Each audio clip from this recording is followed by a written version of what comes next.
and gentlemen, welcome into a very special, I guess they're all very special, episode of BCP Plus, but it's a big one, Survivor Series War Games. I don't do it as well as William Regal, and I apologize for that, everybody. But we're talking War Games here on the BCP, one of the big four guys. Share the stream, join the chat. We want to know who you have in this one. It's been very interesting. We're talking long-term storytelling. We're talking the OG bloodline.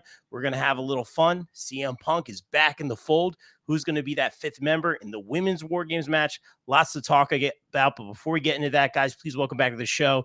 You know him from BCP Plus, a senior editor. You know him from the Pop Break. You know him from Sweet Chin Musings, our good friend, Mr. Mike Mueller. Mr. Perfect, what's up, man? How you feeling? Oh, feeling great, Rob. You know, it's the attitude of gratitude. Thanksgiving Turkey Day is here, and what better way to celebrate it than with another perfect Survivor Series prediction panel? And really, you've got all the right answers right here, so we don't need anybody else, you know?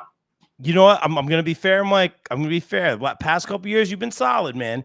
Nearly perfect. There have been some perfect outings, but this new regime, man, I think for all of us, not just you, they've been throwing some curveballs at us, and I'm kind of here for it. We're navigating uncharted waters. We're still early on in the Triple H kind of era. And Yeah. it was so consistent for so long that you could kind of like set your watch to it, and that's why I think I got a little bit comfortable in my prediction skills, because I just knew one way of thinking really well, and now it's fun having to adjust and see where things go, and then you got to get a little bit deeper, you got to dig a little bit, and it's been really fun. I love it. Yeah, and that's the fun of it, man. Very well said. Let's get into it. Mike, let's start with this one. Little appetizer here. Shinsuke Nakamura is back in the fold as well. Shinsuke kind of getting the tap on the shoulder to take on these earlier reigns of the championships. We saw him with Cody, now popping up, kind of stalking and attacking LA Knight. Yeah, but had to be done. But what do you think about this? I have heard some people actually kind of say, like, hey, Shinsuke is going to take it from LA Knight. Do you want to see more here? Do you think Shinsuke is going to win this one? How have you thought LA Knight's title reign has been so far? Your thoughts on this whole thing, Mike? Sure. So I gotta say first, I'm loving the new Shinsuke look. He's got this sort of like haunted samurai warrior kind of vibe going on that I really like. I think they're doing a good job trying to make him be a credible threat, because for a long time, Shinsuke, even though he had his run at the main event and stuff, he was always kind of that guy that you build him up just to tear him down. And I've got a hard time going against that. I do know that, like, back to the NXT days, that like Triple H really did like him. If this were still under the old school system, I'd say he has no chance, just because LA Knight is so popular, and Shinsuke, like I said, it's this whole new rebranding. Everything is kind of starting fresh again with him. But they're giving him the sinister side. I do think LA Knight's title reign up to this point has been a little bit lackluster. Not through any fault of his own. It just seems like there's so much thought being put to the top of the card that some of the undercard, the Intercontinental title, the US title, kind of gets lost in the shuffle a little bit. I love the branded strap that LA Knight has with it. And as soon as I saw that he came out with the branded strap, I was like, I don't think this guy's losing it anytime soon, because you don't create a smoking skull belt just to lose it. You don't create that LA Knight strap just to have it be gone in a month. So I don't know. As far as this one goes, I feel like it could go either way. You can definitely do more with it. And ultimately, that's what I want to see. I don't even really care who wins this match. I just want this to lead to something bigger, to more matches. I can see LA Knight getting like a kind of a cheap victory, a quick roll up, something like that, where it looks like Shinsuke's really got his number and he's able to sneak out of there with a win, and then that gives Shinsuke a reason to keep going after him. Or, hey, if we're supposed to take this new Shinsuke Nakamura seriously and take him, treat him like a badass, what better way to do that than to throw the strap on him? I'm gonna stick with LA Knight, just because, again, WWE has not shown me that they have faith in Shinsuke to be a champion. So I'm using my head and I'm picking with LA Knight. But my heart, even though I love LA Knight, my heart kind of wants to see them really put some, collateral onto Shinsuke Nakamura and say, we really trust that you can go with this. But I just don't think it's going to happen yet. If this feud goes a little bit longer, I could see maybe Shinsuke getting there at the end of it. But right now, it seems like it's a little bit too out of left field and a little bit too soon. And like I said, we got to sell some more of those personalized LA Knight title belts before we take the belt off of them. That's where I'm at. If it makes dollars, it makes sense. Very well said, man. Vince the Voice in the chat. Maybe I'm late to this party, but will there be a Cody Rhodes versus KO matchup at this year's Survivor Series?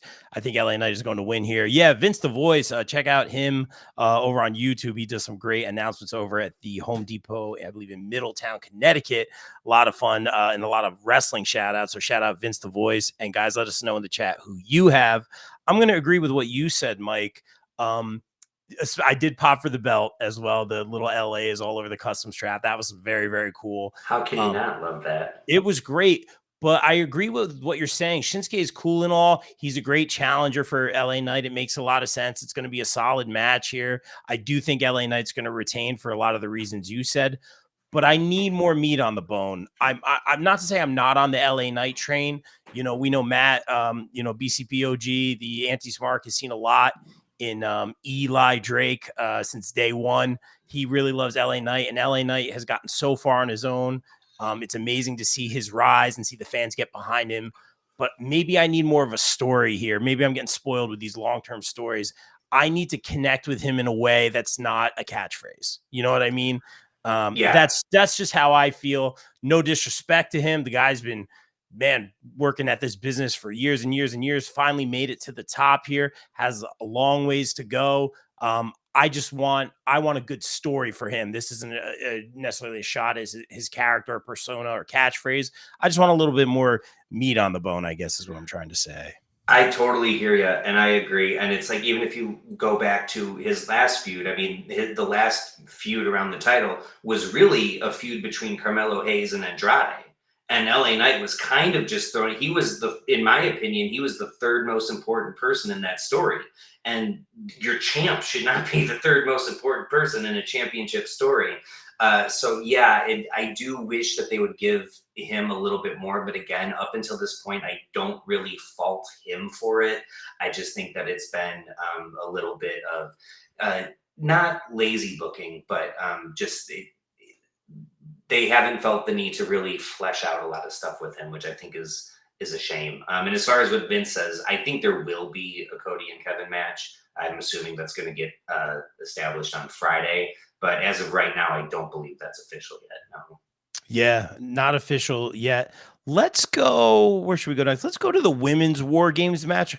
Now, do we have all the members in this officially? Is Bayley officially in this thing?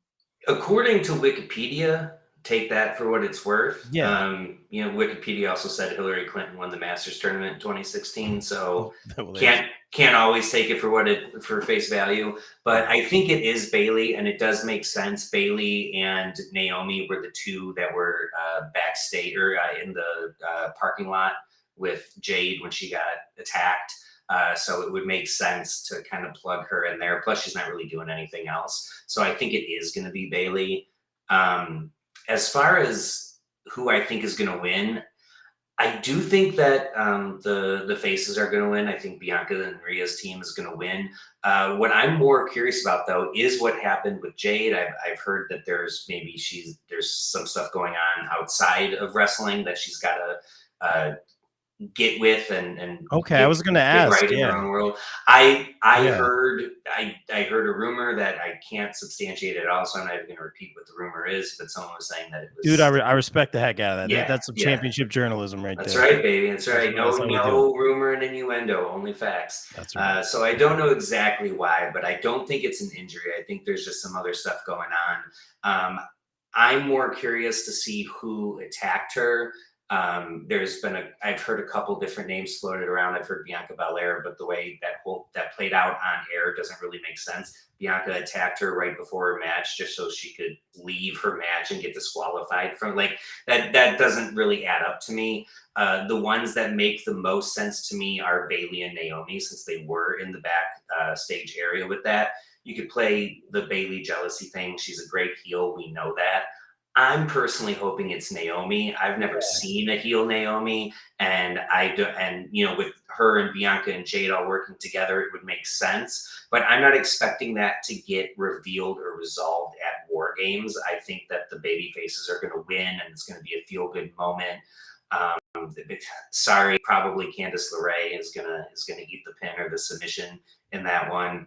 But what I'm hoping that this leads to is that it leads to a turn and we start to see more of kind of like an evil side of Naomi. I don't want her to lose the neon. And I don't know how many heels have worn neon successfully in the past, but if anyone can pull it off, I think it could be her. And it would be really interesting, I think, to see like her feud with Bianca and then her eventually feud with Jade when Jade comes back. That's where I'd like to see it going.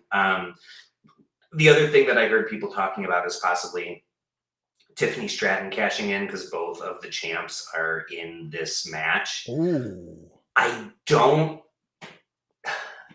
think that's going to happen. It's just there's too many moving parts and there's too many bodies. But I mean, if I'm Nia Jax, if I see an opportunity to lay out Liv Morgan and have Tiffany cash in and throw her on top of Liv, that way, she's not that albatross flying around me with that Money in the Bank briefcase, I'd probably do it. But I just think there's too many bodies. I think this is going to be a pretty straightforward, clean match, and I think the baby faces are going to win.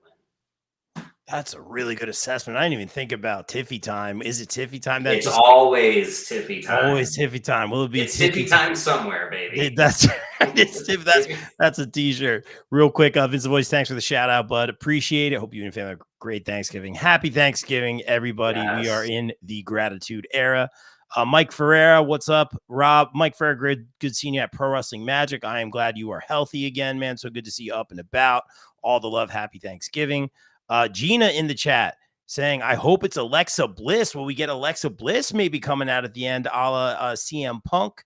Fazio in the chat saying, BCP. Foz, what's up, man? Good seeing you at GCW. Dream On. We just posted the pictures from Nick Richardson over on BCP-plus.com. Shameless promo. Mike, I'm going to pick Ricky Starks video is getting a lot of traction. You saw that, yeah. I did see that. We popped big, yeah. I watched the numbers with my my man. We're doing, we're trying here. But the commentary by me, I apologize for. We're legit popping in real time. But that was I did not expect to see Ricky Starks, and him coming down the escalator was just chef's kiss. High-fiving the person going up the escalator. It was so good with the Prada bag or the shopping bag. Oh my gosh, man. It was so good. But guys, yeah, check out GCW, all the good stuff they're doing, Dream On, and our photo gallery up on bcp-plus.com. I like what you're saying about, I don't know why they took Jade out. I'm very confused on that. But I do like it being Naomi. I'm a huge fan of Naomi, but also because she's amazing, but also because when she turned into a baby face and the lights went out and that whole Feel the Glow thing, it was just perfect for her, and it was great, and she won titles that way. Arguably one of the most athletic on SmackDown right now. I can't say enough good things. And the stuff she did, I always harken back to that backstage segment in the hallway where she's a little frustrated with Bailey and was like, all right, don't worry about it. It was cool. And then she's walking away and she kind of has that smile plastered on her face. And it's kind of that almost like that fake, like I'm very forced. Yeah. Kind of smile. And I'm going to lean into that a little bit. Obviously we have bloodline tie-ins. I don't think this bloodline story is ever going away. Which is we're in the bottom of the third, man. We are, dude. We're still in the bottom of the third. We're still in the bottom of the third. I will say I'm going to go. This babyface team is stacked, right? We lost Jade, but say it was Naomi. So there's maybe a little bit of a disconnect there. Not to be too critical, but the way this War Games match came together, it was just one Raw and they all kind of showed up. It's like, oh, Io Sky, wasn't Io Sky like a heel 2 weeks prior? Correct me if I'm wrong. Damage Control really quickly turned face, and there wasn't like a big catalyst. Like all of a sudden they were just facing heels and they just deal with it. Like there was no like big babyface turn, but yeah, they're baby faces now, I guess. Yeah. Okay. And all right, fair enough. Like again, I a little bit of a disconnect there for me as well. Love Io Sky, by the way. Oh, how could you not? And put her in a cage, I'm watching every time. every Genius time. of the sky. We're getting that garbage can spot We probably again. have to. We I have I'll to. never get tired of that. No. But, I'm gonna go with the heel team on this one because Okay. of those disconnects in the babyface team, and the babyface team is so stacked. Not to take anything away from the heel team, you have all the champions, you have Tiffy time. You talk about Candace being possibly like the getting the pin there. Check out our interview with Candace and Naya over on bcp-plus.com. Also, Chelsea Green, we recently interviewed back at SummerSlam, so check that out. So great talking to Chelsea. I think she's going to be your United States champion. I was just about to ask. Yeah, who do you got winning the U.S. championship for the women? I've got Chelsea Green winning it. That just makes the most sense to me. Before any bracket came out, I thought it was going to be someone like Bailey, someone a little bit more established, and just to like put some legitimacy right on the title. But I think it's going to be such a huge moment, and she's so over, and it doesn't have to even be like I don't care if she has a long title reign. I don't care about any of that. I just think the crowd's going to pop, and it is in Long Island because that's happening at Saturday night's main event, right? That championship. Oh, that's right. And Chelsea Green's kind of attached to somebody who's pretty synonymous with Long Island. I'm just saying, maybe woo woo woo, someone shows up and it's a good feel good moment. I don't know. It just makes too much sense for me for it not to be. The only thing I could think otherwise would be if it's Naomi, if she gets in that spot for Jade, to play into that. This is why I attacked you to get your spot and blah, blah, blah. We could totally tell that story. But I just give it to Chelsea Green, make it a feel good moment, and we'll figure out how to make her a champion, after that. Like, it's just get us to the moment. That's all I want with that. Oh man, you threw me off so much with that cash in. I didn't even think about the That's cash what in. I'm here for, baby. Both champions is a war games match. Like I'm trying to Chaos. think, like unless we have like a last woman standing or something like very brutal, like when is a better time for Tiffy to cash in? Um, and I'm picking the heels to win here, so I don't think a cash in would necessarily make sense unless someone's really someone's really taken out and Tiffy's fairly fresh. Like it would all come down. Right. I'm going to go heel team wins. I'm going to go no cash in, but I think the cash in makes so much sense. You're throwing me off, man. Guys in the chat, let us know what you think about the women's War Games match. Also, who do you think is going to be the first United States women's champion? And also, I think they just unveiled the women's finally intercontinental championship. Mike, any thoughts on who might win that one? I have no clue. I'm not sure. I would need to see the bracket. Yeah, we don't have it yet. Yeah, I would be just totally shooting from the hip. I personally would love someone like Zelina to get it. I feel like they're trying for once to make LWO a little bit more meaningful. They're having them in these feuds. They've opened, I think, the last couple Monday Night Raws. So that might be a nice thing to put on Zelina. She was the first Queen of the Ring, so it's not like they don't have faith in her to put a crown or a title or something like that on her. But I would really need to see the bracket. That's how I kind of figure everything out based on the way that they put it together. I love, by the way, that these new like tournament formats are like these triple threats that lead to singles matches and whatever, just because it's a great way. You have the roster. Why not get more people involved? Why not showcase more people, even if they're just there to eat the pin? Maybe they do some cool stuff and really start getting over. I mean, look at Kofi in the Elimination Chamber. Like that's what started that whole Kofi Mania thing. And he never would have got that opportunity if I think Neville didn't get hurt way back, or whoever it was way back. Was it Mustafa? Was it? Oh yeah, Mustafa. That's who it was. Mustafa. So like I love that they're doing these triple threat qualifier matches to get to it, but I would really need to see it and analyze it. I thought it was super weird that they made the announcement before Raw went on the air. That was really strange. Yeah, because it said earlier tonight, and I was like, oh, I don't remember seeing that. Me too. I was like, did I black out for a minute? I swear to God, I've been paying attention this whole time. How did I miss this? Thank you for explaining that to me, because I was super confused on that. Yeah, it was before they went on the air, which I don't understand, but. Let's go. Is Natalia on Raw? I'm trying to think. Is Natalia on Raw? I'm gonna go Natty is on Raw. I believe she's on Raw. Natty. Natty, I love that. Again, it was the same sort of concept of me thinking Bailey for the United States. Like, put it on an established vet. make it a feather in the cap for her, and then immediately be like, look, an established pro who's going after this title. This is not a secondary title. This is someone who was in the first crown jewel, was, that has had more matches than anybody, so I think Natty's a solid pick for it. I could totally see that, absolutely. All right. Good stuff, Mike. Let's talk about, well, the Intercontinental Championship triple threat match coming full circle here. Braun Breaker, who's kind of been face, kind of been heel. I think I saw something recently that they're going to try to keep him in between in that tweener role, which is very hard to do. Very few that could do it. Sheamus and Ludwig Kaiser. Mike, I'm not going to lie. I wouldn't mind seeing Kaiser win the IC title. Is that wrong of me to say? Just his work has as a heel has been absolutely fantastic. And I never root for the heels. Never root for the heels. You I don't. don't think he's going to win here, but because they've been kind of ping-ponging it around enough. But I don't know, man. I wouldn't mind seeing Kaiser walk out with this one. What do you think of this match?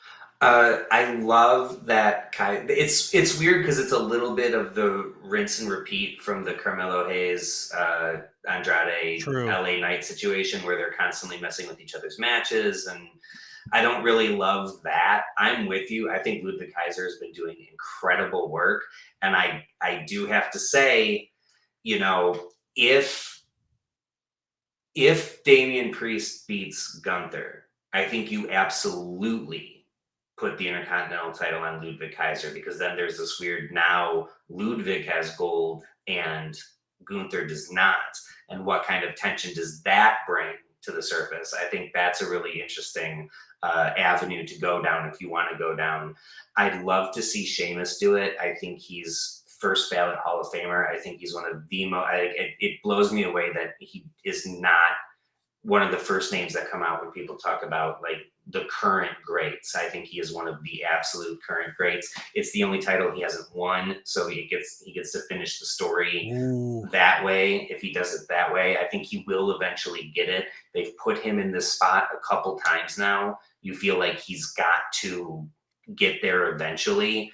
Right now, though, I'm with you. They did ping pong that IC title with Breaker once already.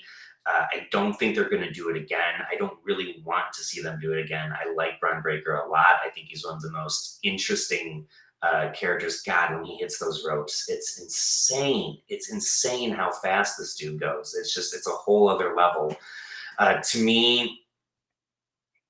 I think to me, you're still able to do Sheamus and Ludwig Kaiser after this, and then probably even get to Sheamus versus Gunther again, because it's been a while since you've done that, and then have Braun Breaker kind of go and do his own thing after this. So I've got Braun Breaker retaining. If someone beats him, I think it's going to be Sheamus, but I don't see it happening here and now. Yeah, I have Braun as well, but Kaiser would be interesting, and good stuff as always, Mike. I want to go to the comment real quick. Gina saying Damian Priest will win. Gina, I had a feeling you were going to say Damian Priest is going to win. I know you're always waving that flag for Damian Priest. That's your guy. He's had such a great year. Now he gets to take on Gunther for that World Heavyweight Championship. This should be interesting. This should be hard hitting. Damian Priest has had a heck of a year. Gunther, I really loved that match with Cody that he had. So good. It was really good. And like I was saying on the after show that we did with Wayne, that's not my kind of match, just the straight up heel face, hard hitting. But I not to say I didn't see what everyone was talking about with Gunther, but I think I fully realized it in that match of just how good he is. And how good Cody is. And just that match really, it told a story. It was hard hitting. I absolutely loved the handshake at the end by Gunther. Yeah. I thought it was very him. And he was just like, all right, give me the handshake. I lost. This is on me. He's probably harder on himself than anybody else. I thought that was great. But in the aftermath of that, we're almost seeing the proverbial cracks in the armor of Gunther. Yeah. And I didn't think I was going to see that with him. I thought he was just going to be this unstoppable, and it's different. It's not what I expected. Not that there's anything wrong with this. But I thought he was just going to be this unstoppable, like running through everybody, putting on good matches. But we're starting to see what's the word I'm looking for? Like a little bit of not levity, but like a little bit of like leniency in him or hesitation or holding Kaiser back at times. I'm not sure where they're going with this. I'm not saying he's going babyface or anything like that. I'd be surprised if they did that. But there's just like little nuances or little things that I'm seeing that catch me off guard with him, and I'm intrigued. I'm intrigued. I'll put Yeah. it that way. Damian Priest, him getting this match for the World Heavyweight Championship. Okay, okay, yeah, we'll give it to Damian Priest here. I don't think he's gonna win. He's Um, former champ. It's Former it's a champ. it's legit. Yeah, You it's know. legit. It's a solid match right there. I wasn't in love with his promo the other night. He may have got a little lost. I certainly couldn't do a better job. Um, I'm not as on board with this. I want to be more invested in this match. Yeah. No disrespect. It's probably going to be an awesome match. It really Yep. is.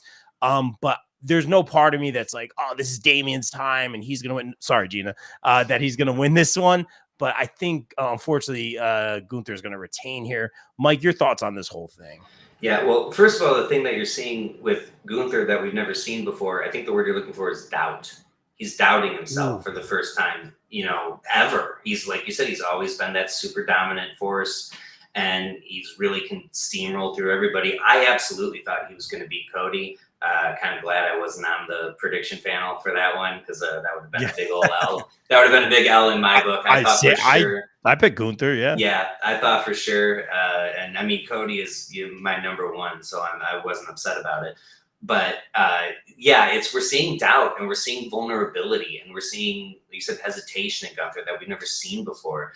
And it's interesting because it's one of those things where Gunther is so much of his character is his self-confidence, and to see him have that doubt very visibly on his face, and for Damian Priest to call it out and poke the bear a little. It was at times leading up to this. Like, I understand why Damian Priest is doing it. And if you look back to the build up to their first match, he's absolutely in the right for attacking Gunther the way that he's been attacking him. But it is giving off a little bit of, you're starting to have sympathy for Gunther. You're starting to be like, oh, okay, man, I get it. Like, yeah, he's struggling, but like, come on, like he's still the man, and all of a sudden I'm going, am I rooting for Gunther over Damian Priest? I didn't think I was going to do that. But no, I think this is Gunther. I think, I don't think Kaiser will play into it. He's got his own match to deal with, which is not to say he can't pull double duty and get involved in this match as well, of course. But I think more what I'm expecting is I'm expecting Judgment Day to screw up Damian Priest, because I feel like we still haven't. It's like we haven't totally buried that hatchet with Priest. We certainly haven't buried it with Rhea. So I can, and Finn and Dom and all that. I mean, Dom, I'm assuming will be with Liv for her match, but there's really nothing Judgment Day's doing right now. So I kind of see that being how they get involved and how they make their mark on this. They screw over Damian Priest, so Gunther, well, he doesn't want the help. He doesn't ask for the help. He's certainly not going to say no to it. Very much in the same way that Damian Priest never asked for the Judgment Day's continuous help while he was champion, but he still took it. So, what's good for the goose is good for the gander.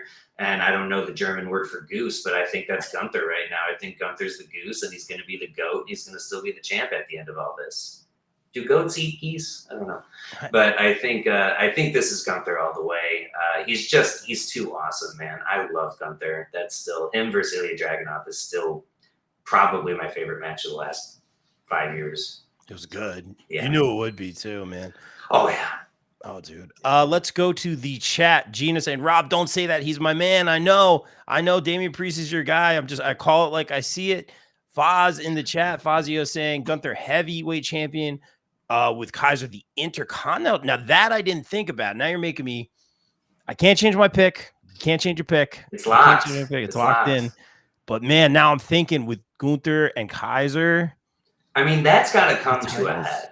Gunther versus Kaiser has to come to a head. And if you want us to believe that Kaiser has a chance against Gunther, putting some gold on him goes a long way in making that happen. Because without a strap on him, I say absolutely no way. But if he's the IC champ, you go, you know what? Maybe this is a changing of the guards, and maybe they are going with him. So I don't hate that, and I wouldn't hate seeing both of them be champions. There's a lot of heel Wow. champions right now, though. Do you think we get a Cody versus KO at Survivor Series? It's got to happen here, right? Or no? I think it's got to happen only because I've got a really hard time believing that we're going to have a one of the big four. At least it's still in name. It's one of the big four. I think Money in the Bank has surpassed it, but in name, Survivor Series is still one of the big four. The one of the OG four, at least, and to not have your main champion be on that card at all. Like he's not in the War Games match. He's not doing anything. So I think it's going to be solidified on SmackDown. It is. It wouldn't. It doesn't give us any time for really build up. But we've already built that story up. Like KO and Cody's been going for a while. So I think it is going to happen. I don't think there's going to be a stip or anything. Oh, Yaz is saying Cody and KO is booked for Saturday night's main event already.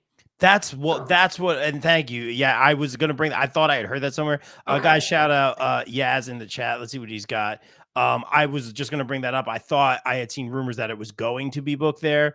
Okay. Yaz in the chat confirming Cody, and let's find out what the source is. Cody versus KO is booked for Saturday's main event. So I'm gonna try to get there in Long Island. Shout out Yaz doing some great stuff on BCP Plus with the Steelers. And he's always got his top 10 football teams. The Giants are not in that. Just missed the cut. They're number yeah, 11. yeah. They're number 11. Yeah, right. Yeah, something like that. Every week, they're number 11. 1100. Yeah. That does make sense. Like I said, it would be kind of short notice. It's just so weird to me that you're not going to have Cody involved in Survivor Series. That's so bizarre. I don't know. Yeah. I don't know. So, I mean, let's get into it, man. Have we gotten through everything? Because usually, what, 5? It's 5 matches. It's gonna be 5 matches. Am I correct? And we, if there's no Cody KO, and we did. I'm a drummer. I can only count to 4. So that's all right. You counted as far as you need to get, man. Dude, I have so many thoughts on this. I've been super adamant on the last few panels about how I want this to just be all bloodline versus bloodline. I understand why other people are involved. They're not bad choices by any means. Yeah. I have some strong thoughts on this. First of all, it's money. If you want to sell tickets and get people in the door and get people to watch, it's great business. I'm thinking in terms of just the civil war that this bloodline is having right now, that I've called it all year. I thought for sure this would be, I didn't think it would be a 4-on-4, especially when they're like, oh, we need to find a fifth. We need to find a fifth. We talked about on the podcast, conventionally, War Games is 5-on-5. Them are the rules. So I get it. Yeah.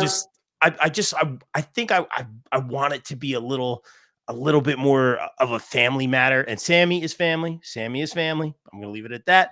Mike, I'm going to start going on a tangent. What do you think about this? What do you think about Heyman coming back? The tie with Punk obviously brings Punk into the fold. Sure. What do you think about Big Bronson Reed being on the heel team in the new bloodline? Does this make sense? Is this the smart decision? What do you think about all this? I think it should have been 4-on-4. I think it would have been fine with it being 4-on-4. And also, traditionally it is 5-on-5, but don't say them's the rules. It's been 4-on-4. It's been 3-on-3-on-3 before. So wait, so War Games has in because this was WCW? Yes. Okay. 1998, it was Team Piper versus Team NWO versus Team WCW, and it was as convoluted and stupid as it sounds.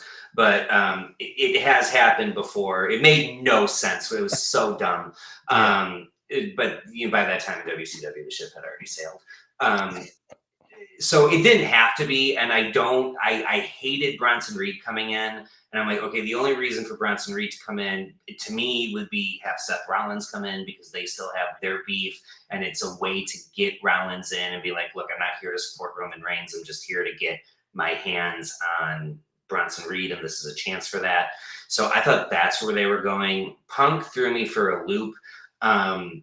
It's really, this whole thing is about Paul Heyman, and what are Paul Heyman's intentions? What are his motives?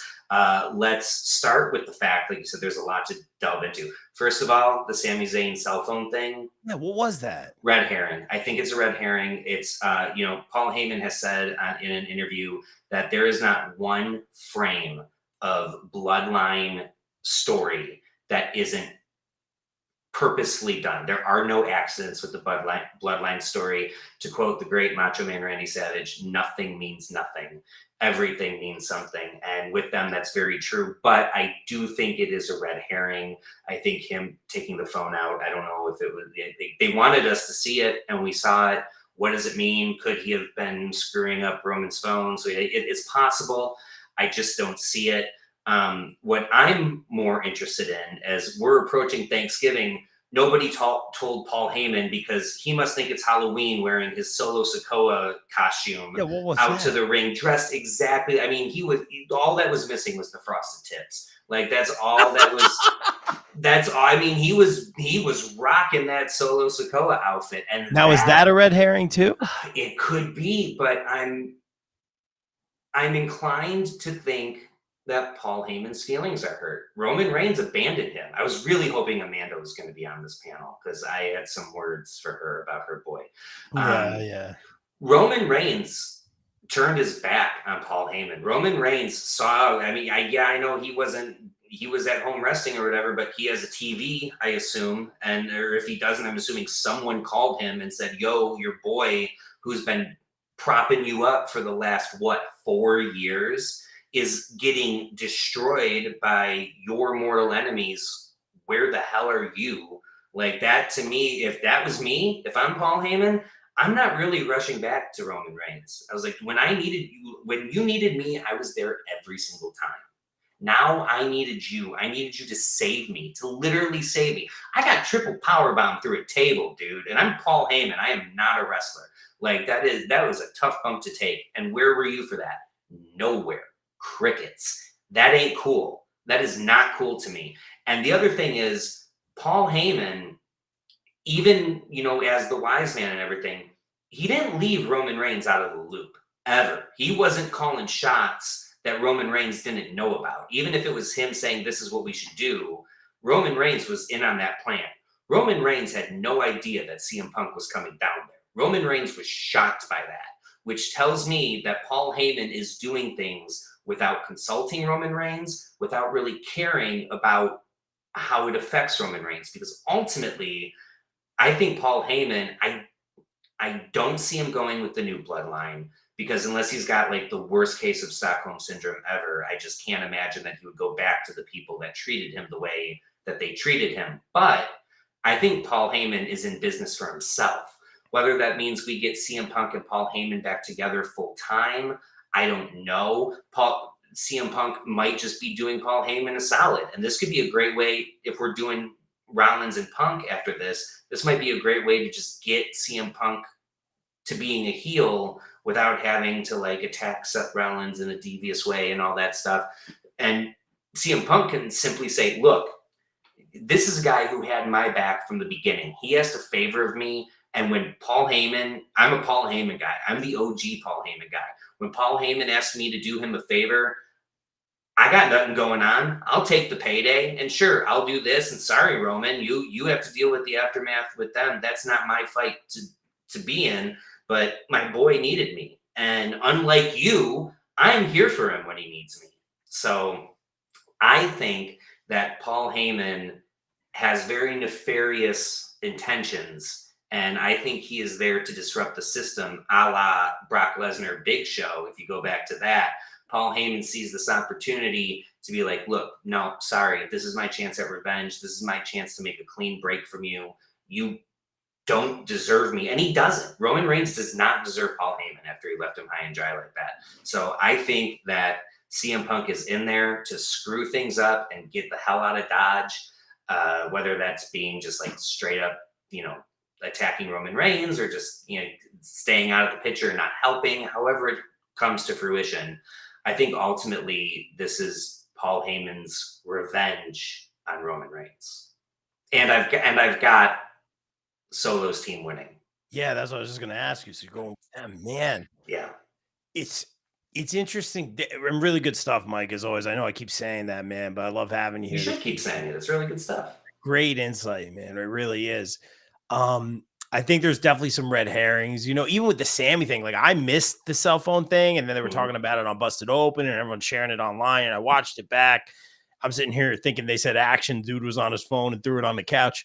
before they started filming. Whoops. But no, Possible, yeah, but yeah, no. But it's something. It's something. I don't know what that is. Sammy certainly can have his issues with the bloodline, but he works so hard to get it back together. Like you got to yeah, that's the other thing. That's it. make it make sense. Yeah. Sammy's been trying arguably harder than anybody to get this thing together. So it doesn't make sense for me to have Sammy turn. I don't see the point of it. Plus, that would be betraying Jay. And regardless of what he feels about Roman or Jimmy, like Jay's always been his boy. I don't see any reason for Sammy to betray. It's going to be interesting on SmackDown to see what piece they fill in, and I think that piece has to be the interaction between Paul Heyman and the OG Bloodline or Roman. He came out, he brought Punk out, he helped them supposedly. But is there a conversation yet? Are we all, like you said, is Heyman in business for himself? So that should provide some answers. In my mind, and again, I want to go back to saying I did want this to be a 4-on-4. Bronson in the mix, I did not think for a second they were going to have Bronson as the fifth. I thought maybe they bring in another Bloodline member. They just signed Lance in NXT. That would have been too soon to just be like, oh, here's another Bloodline guy. Yeah. But there's some other ones, that they could have used. We could talk about The Rock. That's a whole nother scenario. Would The Rock be involved after this match?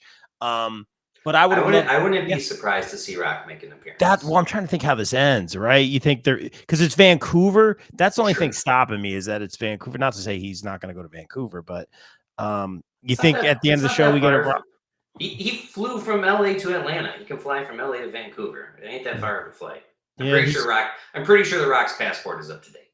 Maybe he's just can do some press for Moana 2 up there and see, kill two birds. Yeah. All right, interesting. I think I would have loved the 4-on-4. Bronson was an interesting addition. And guys in the chat, let us know what you think about the 5-on-5. This is just something I've talked about the past few podcasts. I really wanted the 4-on-4.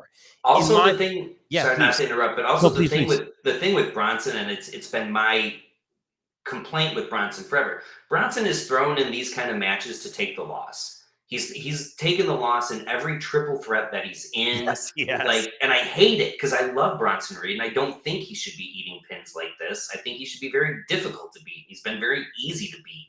That's why I said I thought the only thing that made sense for me with Bronson Reed was if you were pulling in Rollins. But now that that's out the window, unless you find a way to work in Rollins and Reed and Punk, and then that becomes its own thing. But I don't see where that's going. Reed really doesn't make sense to me in this match at all. I can't. Aside from having him do a tsunami off the top of the cage, that's the only because that's going to be awesome. Yeah, that would be insane. It's so interesting because in my mind it was so simple. You had the new bloodline versus the OG bloodline, and that OG bloodline, it took some work to get them back on the same page and back together. And I really enjoyed that. If you were at the Barclays Center, you got 2 tapings, and you got to see what the Usos reunite with Roman, and you also got to see for the next episode Sammy reunite with them. And those are really well done moments. I loved when the Usos hugged. I loved when they threw up the ones with Roman, and still they kept the tension every week. I loved the backstage segments where Jay kind of is like, no, it's not like that anymore. You talk to me like that again, I'm out. I love that stuff. Jay elevates Jay as well. Totally. Jay is I was very worried about that. Are they going to have Jay go back to being, just a part of the bloodline, or put him back together with Jimmy? That was a big concern of mine going into this, because I think he exceeded my expectations for being a solo guy. I was at SummerSlam in 2023. That pop when he came out and everyone doing with him, it was an unbelievable. I'm goosing up just talking about it. It was. Oh, I love that. It was an insane moment to be a part of. So I'm really happy that he is not backing down from Roman. He's not just becoming the right hand man again. He's standing on his own, and he's not taking any crap. And I think that's awesome. If Roman's team wins, I'd really like to see Jay actually be the one who gets the pin over more than Roman. I don't think Roman needs to get the victory, but I'm still picking Solo's team. Okay. I'm gonna go the other way, and I'll tell you why in a minute, Mike. But that's great stuff. And to your point about Jey Uso, I'll say this: when he went solo, not just a catchphrase, and not just an entrance. That entrance is everything. Don't get me wrong. That elevated him. No question. The yeet elevated him. I see more Yeet shirts at these events than I see Cody shirts. I see more Yeet shirts and more Rhea shirts than anything else. So the Yeet stuff is everywhere. It's taken off. But there's like we said with LA Knight, I feel like I'm picking on LA Knight today. You are picking No, on LA. no, not at all. Always a baby face. Why do No you hate LA disrespect. Knight? Yeah, I gotta calm down. But just I feel like there's more meat on the bone here with Jey Uso because we're having those backstage interactions with Roman. He's standing up for himself. It's like just like you're in that relationship and you get back together and you're like, all right, but it's gonna be different now. And if you do this again, I'm out. We've all been there, so I'll leave it like that. That's some of us more than once. That's a yes. That's all right, brother. Don't get me started. But I digress. So let's take it to the chat because I do have some strong thoughts on this real quick as I ramble on here. Yaz in the chat saying, "Oh, I wish it was 4-4 as well. Glad Punk was the fifth man for the OG Bloodline. Ties back to Paul having a deal with Roman that Punk was hands off when he returned to the company. I had heard something about this. Okay, Paul tried to get Solo to follow it, and he wouldn't. Sorry, it did cut off the stream here. It said Paul tried to get Solo to follow it, and he wouldn't, which was a great episode of SmackDown a couple months ago. Oh wow, I love that it's full circle. Harkens back. Good stuff, Yaz. Yeah. Nothing means nothing with this bloodline story, man. It is arguably, and I'm someone that I have for 30 plus years, I've died on the hill that the Hogan Savage Liz love triangle was the best story in the history of pro wrestling. Wow. I think the bloodline story has taken over it. You can't say it while it's still going because it could have a horrible ending and that ruins everything. But unless they really drop the ball with it, as far as the way everything pays off, this has been the most fascinating storyline that I've ever watched in wrestling. And it's been going for 4 years. Is that right? Is it 4 now? Wow. Yeah, he came back at SummerSlam 2020. Wow. So it's been 4 years. It's been great. Jumbo Ref, James O'Grady in the chat. What up, Rob? Great job, James, by the way. Doing a great job with the crew at GCW. I saw you working your butt off that whole time, man. And you're killing it as a ref at Warriors. So glad to have you with us at Warriors as well. Good stuff. James, let us know what you think about this. What I would assume to be the main event here in the Survivor Series. This story has just been going on forever. So real quick, I'm going to say I wish it was a 4-on-4 just to see this team. They lost, they lost as this team before they had all 4 of them. I think, what was it? These 3-on-3 in Crown Jewel. Is that what it was? 3-on-3. And they lost. Correct. Yeah. Now they have Sammy. So it's like the not the moral, but like the lesson here is like, we need our whole family. We need our team. I've said time and time again, Sammy is an oos. He's oosy, right? 1000%. Sammy, the MVP of this story at one point, they're not here without Sammy. They are not here without Sammy. He is bloodline. I love that. I love the interactions with him and Roman. That being said, all these little nuances and cell phones and Paul dressed like Solo. I think you're right, man. It's just making us talk. It's like we're taking our eye off the prize a little bit. I think you're right. It's making us talk, but it is interesting. So let me know your guys' theories. So then I would have loved it to be 4-on-4. I know I said that a million times, but I thought in their final form, they're reunited. We have the 4 baby faces, the OG bloodline. I thought we'd get Paul Heyman back before the pay-per-view, which we did. And I'm thinking they win here on the 4-on-4. We're in our final form. We are at full strength when we are on the same page. Everyone's learned a lesson, and we end with the Ula Fala on Roman Reigns. That's your moment, right? Yeah. And then The Rock comes out. But so exactly. maybe in Vancouver. So you add Bronson Reed to that equation, right? So we need a fifth. Now you already said we could do a 4-on-4. It's been done in the past. We've done a 3-on-3. We add Bronson. I'm sitting here going, great for Bronson. You're throwing the biggest storyline of wrestling. You deserve it. You've really had this push and you've been working hard. You've been doing a great job. A shout out to all our indie friends, security guards that got destroyed by Bronson multiple times. We appreciate y'all.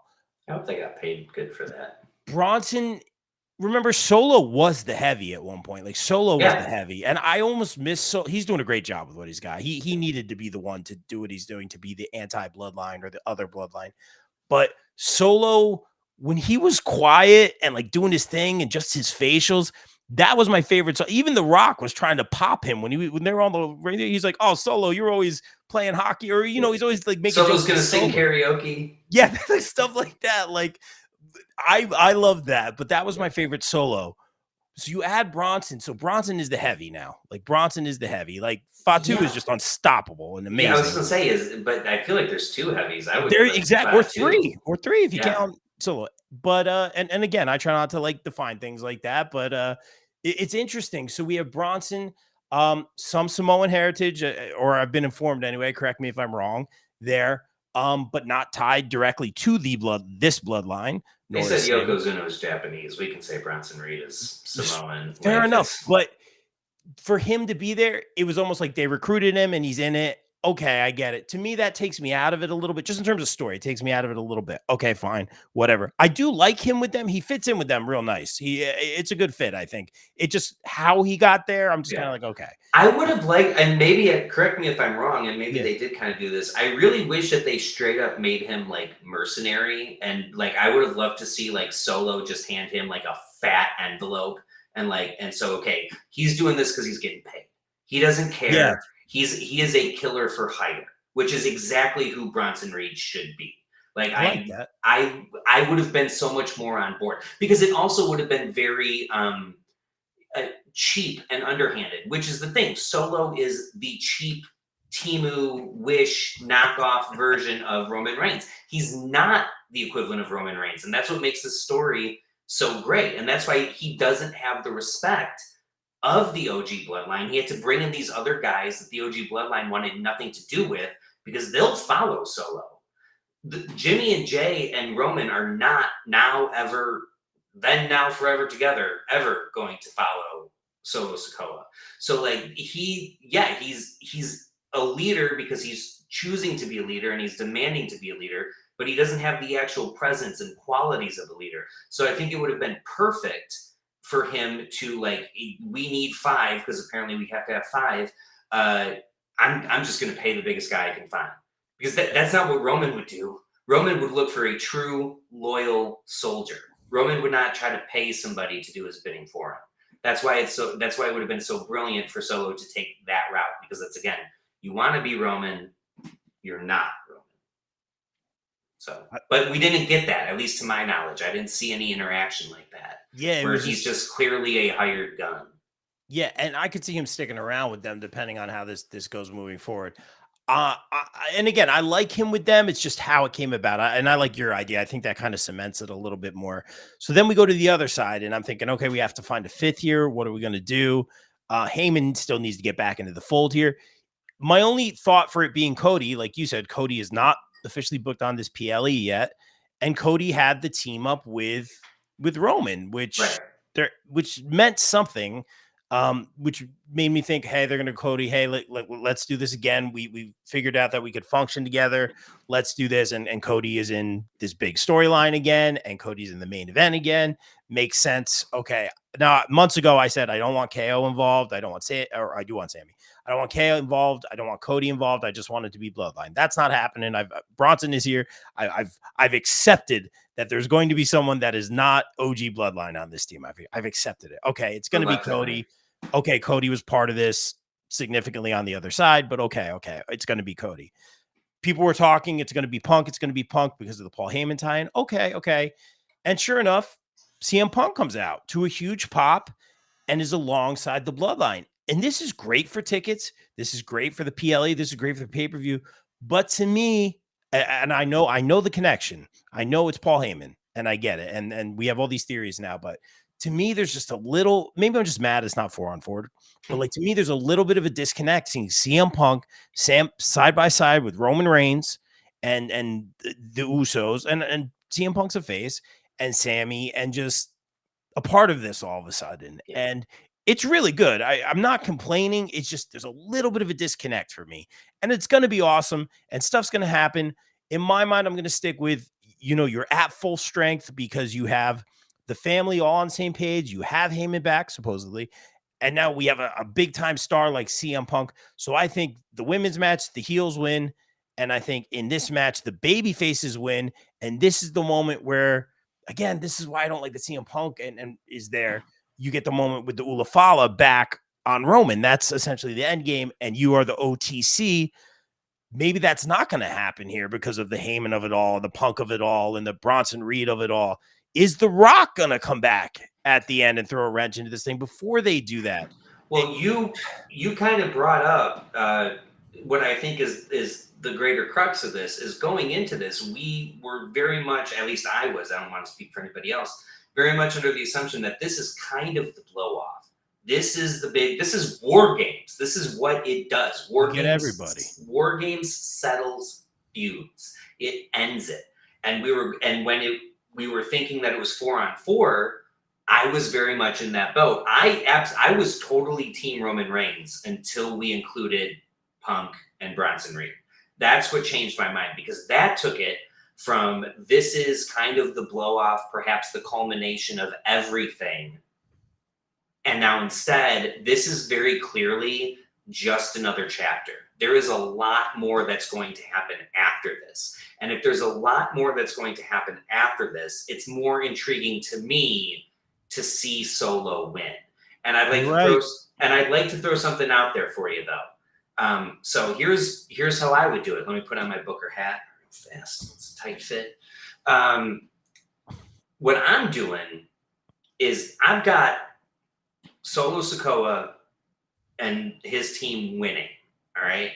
This obviously, and Paul Heyman screws him over, Punk, all that stuff. It's not going to be clean. Like, it's going to be messy, and there's going to be a whole bunch of stuff going on. The fallout to that is if I'm Solo Sikoa, I'm going, I don't need to fight you anymore, Roman. I've beat you now twice. Not one-on-one, nor will I ever beat you one-on-one, but I beat you now twice. Why should I waste any more time with you? I am the tribal chief. I have the Ulafala. I've beaten you. You're done. You're history. What if, in order to get one more shot at it all, because I'm trying to think, what would Solo's motives be? What would his incentive be to ever get in the ring with Roman Reigns again? Yep. What if Roman Reigns offers retirement? What if he puts his career on the line? I think that would intrigue Solo to get in there one more time. Solo's ego, he could be the one to retire Roman Reigns, put all the doubts aside, no questions. I've done it. It's over. I've retired you. I get to rest on that laurel for the rest of my life. I think, and he's egotistical enough. He's insecure enough that he would fall for that bait. And that's when we finally get Roman Reigns beating Solo Sikoa and reclaiming the crown, so to speak. Because again, like you said, there's gonna be a passing of the torch in War Games match with CM Punk and Bronson Reed there. Right, yeah. So it just doesn't make sense. And if Roman's team wins, especially if Roman gets the pin, then it's really difficult for Solo to go out there and say, I'm still the tribal chief. Like, that don't make a whole lot of sense. And if Solo does win, it doesn't make a whole lot of sense for him to ever give Roman another shot at him, unless Roman comes to the table with something like, you can say that you're the one that laid me to pasture forever. I will never step foot in a wrestling ring again if you give me one more shot at you and one more shot to be the true tribal chief. Just a theory. That's really good. And everything you're saying makes a ton of sense. Like, to say what I say is right. They win. He gets to Ulafala. What's next? I think it would be the Rock of it all. And if they win, do they all unite again? And Roman's the tribal chief, and now we got 8. And like, is the bloodline going to keep growing? Is it like an NWO situation? Well, they didn't. They can take over the Rumble. Right, God. And that's the thing too. Is it's like I don't see Solo and the Tongans and Jacob ever. I can possibly see Jacob following Roman, nor do I see Roman or the Usos or Sammy ever following Solo. Like, I don't see how they're ever going to get on the same page, because I heard that too. They, become a super group and all that stuff. But I don't know. And Jay's going to go back to being a singles guy. He better. It's the Royal Rumble season. Yeah. I think Roman's going to be in the Rumble. I think Roman's going to be in the Rumble. I think John Cena's going to be in the Rumble. I think it's going to be a lot of people in the Rumble. You know what? This is what I'm going to get. I like everything you're saying. I think this Civil War ends it should be here because it's literally War Games and everyone's involved. Have we had solo Roman yet? I'm sure we've had it. One on one, Have we had that? I don't know. Oh, I well, if we do, then maybe that would be the end of this. I don't think that's as exciting as this, but Agreed. I'm gonna go as far as to say this. If I'm right and the good guys win here and Solo kind of does like an admit defeat, this is like family, this is tradition. I say Solo gets up and gives Roman the like kind of the Ulafala. I'll go as far as to say that that's gonna be the final. You He are the great one. You are the tribal chief. he eats that humble pie. Yeah, yeah, Yeah. yeah. Yeah. Yaz in the chat saying no, there has not been a one-on-one Right. between Roma. So that might be the next Yeah. step here. I think the next step is The Rock. I think maybe The Rock comes out, same thing he did at Bad Blood. You know, they're all beat up in the ring. They're all just da-da-da. It kind of harkens back to, is something going to happen? Because CM Punk came out last night. Something going to happen. Something going to happen. Something going to happen. You get the Yeah. copyright sign. Yeah. If you smell, you know, whatever it is, that new cool theme song. And he's just going to come out and stare at him. And that's Yeah. it. And going into Royal Rumble season, He's good at Roman's that. mission statement can be, hey, I need to get my title back. Now I have my Ulafala. Now this maybe the other bloodline disappears into the background a little bit until they pop up in the Rumble, whatever it is. I love that there's all these ways we can go, and I don't know what the next chapter is in the bloodline. I don't know what it's going to be. I think The Rock is going to be heavily involved, not heavenly, heavily involved. Yeah, it's it's got Mania to versus Roman. It's so many moving parts. I mean, I'm thinking it's Mania, either Rock versus Roman or Rock Roman Cody triple threat. Like I don't. Oh man, we're going triple threat. I don't see any other way to do it. I'm picking up what you're putting down. Yeah, I got you. And I do I could also see getting back to a point where it is straight up just Roman and Cody, and that would be insane to do that 3 years in a row. It would. I might want to leave. That's never been done. Not 3 years in a row. I could see it. In which case, Roman Reigns is my Royal Rumble pick to win. Right. Yeah. Actually, I'm going to say The Rock. I'll say The Rock. Yeah, I was thinking The Rock too, but I said yes to Roman Reigns. I can absolutely see The Rock coming back and win. Rock should have came back in 2022 and won the Rumble, but that was Brock Lesnar, and we don't talk about that. No, that's the fascinating thing about it, and that is really the reason why it's like the fact that it is 5-on-5, the fact that it's not just clean cut OG bloodline versus new bloodline. It's like there's got to be some chicanery and tomfoolery. The game is afoot, as they say, and I just think that it's Paul Heyman giving a big middle finger to Roman Reigns. And you know what? And honestly, like, I'm with you, Paul. Like, I am. I'm sorry, but Roman, you are not. And that's things to people. Yeah, that's the other thing that I just want to say. This babyface Roman Reigns sucks. Like, I'm sorry, it sucks. Like, he's the same person that he was. He has the same goals, he has the same intentions, he has the same motives. And all of a sudden we're cheering for him. I'm like, he's the same power hungry dude. He's the same guy that's cutting Jimmy down. We tried your plan. Your plan didn't work.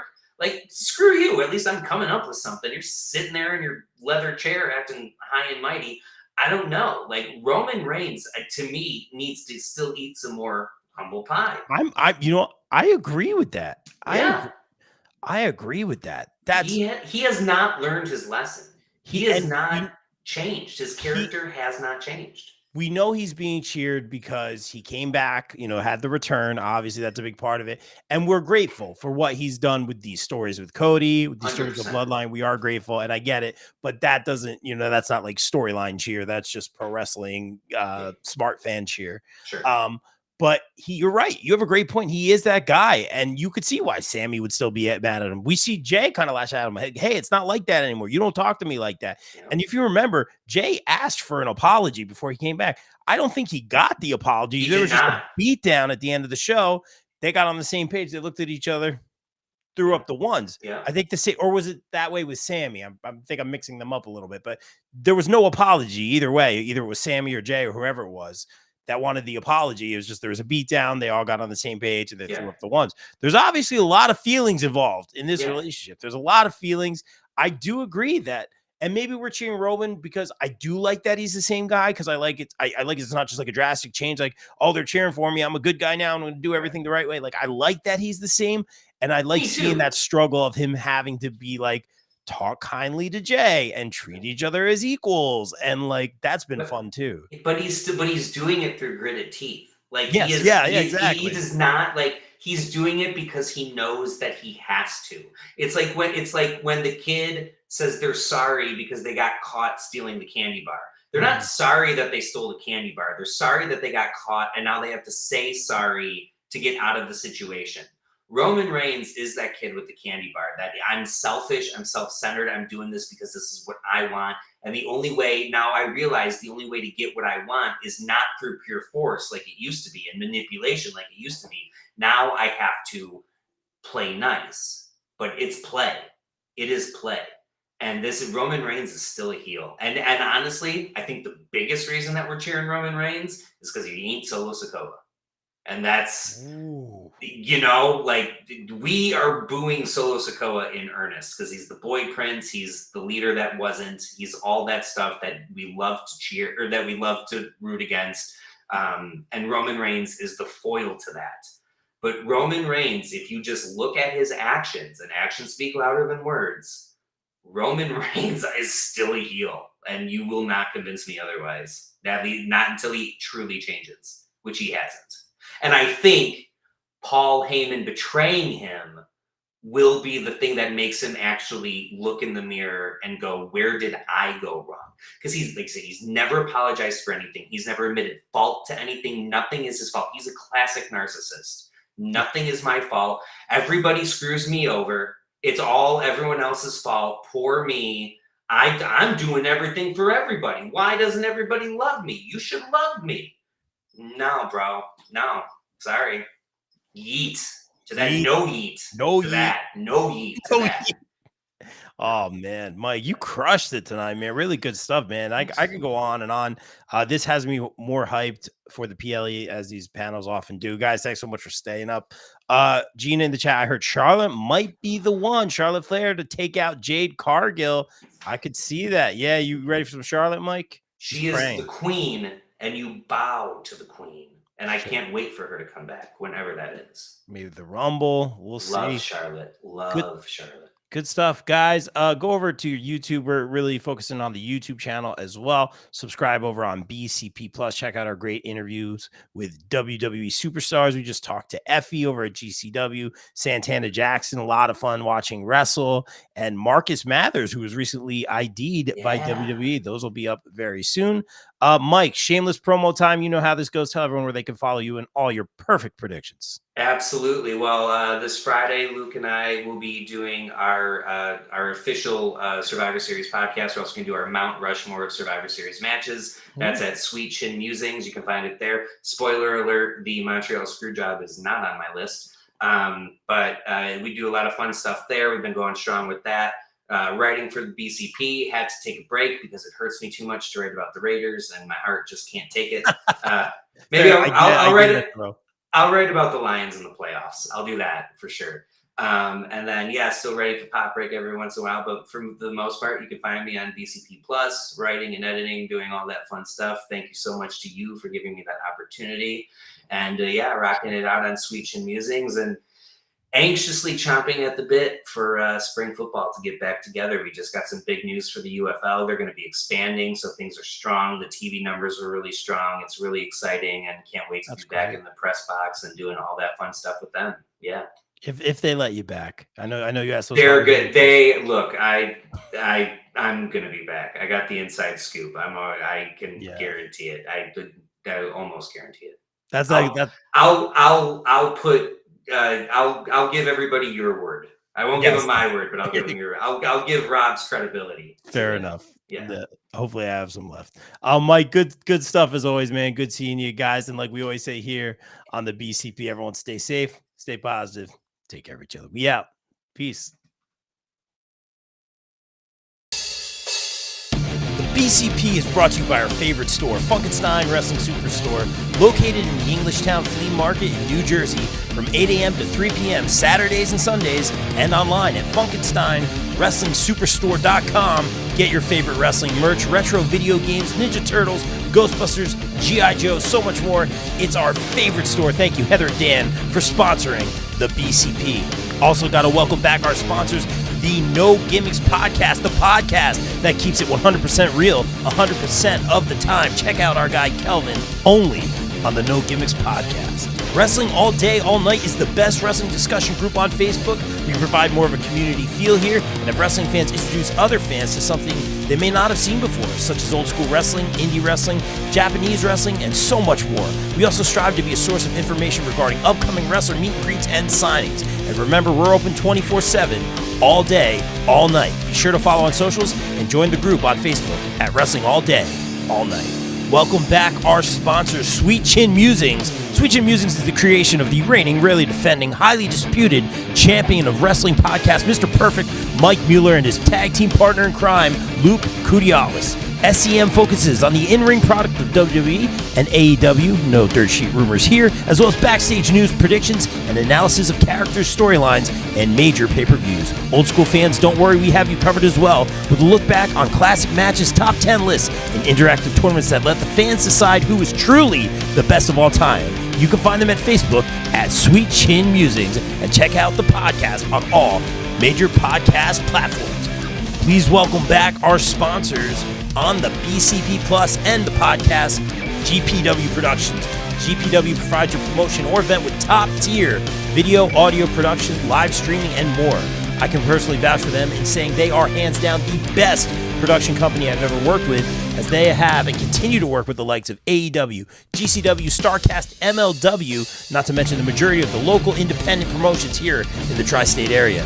They can even help you film a vignette or promo for your persona or gimmick. And guess what? GPW doesn't just work in wrestling. No, they cover MMA, boxing, basketball, or any other sporting event as well. On a personal note, I'd like to thank Mike Sesko, Frank Leone, O'Neil Andros, and the team for giving me multiple opportunities to work with them and some of the best talent in the world. Thank you, GPW, and guys, book GPW for your promotion or event today at contact@gpwproductions.com. Please welcome back one of our favorite sponsors, Mania Club. Established in 2015, Mania Club is a WWE-recognized community for fans with an eclectic love for both the world of professional wrestling and raising money for Connor's Cure. During WrestleMania weekend, we host the official tailgate of WrestleMania while also celebrating the life of Conor McCallum. They are the single largest donor within the V Foundation for Connor's Cure, with over 150,000 raised. Please donate and join the Facebook group over at Mania Club on Facebook. Donate at jimmyv.org/Mania Club. Guys, please welcome in our new pod sponsor for the months of May and June, J. Adam Photography. Jay provides quality, artistic, innovative photography with a quick turnaround time. Be sure to check out his latest ISPW wrestling pics and much more stellar content. Right now, wrestlers can do a special portrait shoot with Jay in Sparta, New Jersey for just $50. Contact Jay at Jay Vogel on Facebook and be sure to follow him across socials. Thank you, Jay, for sponsoring the BCP. Guys, let's welcome in our new pod sponsor, Cooper Groove Grips. When you play Cooper Groove drumsticks, you get increased sensory feedback from your hands, so your grip will naturally loosen, but you have complete control. With that taking place, you don't have fatigue and soreness, which can lead to long-term issues. Guys, as a drummer, Cooper Groove is my drumstick of choice. Sweaty hands aren't a problem. Grip is good. Don't forget to check out their amazing Cooper Groove bats coming out soon. Guys, follow at Cooper Groove Grips on Facebook. Guys, please welcome in our new podcast sponsors, ISPW Weekly, where we dive deep into the world of ISPW, the crossroads of professional wrestling. Join Jumpin' Jay and Total with Tom every week as they interview the stars of the ring, uncover their stories, rivalries, and the electrifying action that defines ISPW. Be sure to check out ISPW Weekly on the ISPW Facebook page every week. Please welcome in our new pod and daily site sponsor, Twisted Shamrock Studios and Spa, located in Delaware County, Pennsylvania. Twisted Shamrock is a retro spa experience for the average Joe and Jane. Meet the next evolution of recovery and relaxation. Right now, you can try their introductory offer, where you can try a core service to include massage, skincare, facial, stretch therapy, body slimming, toning, personal training, and spray tanning for 30 minutes for just $30. This is perfect for our wrestling pals as well. Book today. Call 484-574-8868 or visit www.twistedshamrockstudiospa.com. Once again, the BCP is brought to you by Wrestling Games, live signings, and more. Come check out the Black Friday weekend in person, in PA, and virtual signings. Schedule and photos will be posted on the Facebook page. Those scheduled to appear are Buff Bagwell, Super Crazy Pitbull Gary Wolf, and Bill Alfonso. Coming January 25th, 2025, the debut of a wrestling event located in Spring Hill, Florida, co-ran by the ECW original Pitbull Gary Wolf. Sponsorships are available now. Reach out to Emil Menard for all details. Guys, please welcome back our returning sponsor for the month of November, Bell to Bells Women's Wrestling, live from the Monster Fact. Bell to Bell presents Jingle Bells, live on November 30th, featuring Vicious Vicky, Gabby Ortiz, Mother Endless, The Notorious Mimi, Shaza McKenzie, and more. Get your tickets now at belltobell.com. Guys, please welcome back our returning sponsor, Pro Wrestling Magic. Pro Wrestling Magic presents Christmas Party live at the Mecca, November 24th in Ridgefield Park, New Jersey, featuring the unsanctioned match, finally, between Sean Donovan and Alex Ryman. Kelsey Reagan defends her Pro Wrestling Magic Women's Championship against the Notorious One, Notorious Mimi. Crowbar takes on Bruno, and Darius Carter returns to face Smiley. Only at Pro Wrestling Magic. Get your tickets now and watch live on IWTV. Please welcome back our returning sponsor, Warriors of Wrestling. Warriors of Wrestling returns to Brooklyn, New York on Saturday, November 9th, featuring AEW superstar Jay Lethal in action. Plus, see the Warriors champion Danny Moff, TJ Marconi, Chris Steeler, Warriors Women's Champion Angel Metro, Mike Detello, Danny Storm, Roger Mendez, and so many more. Get your tickets now.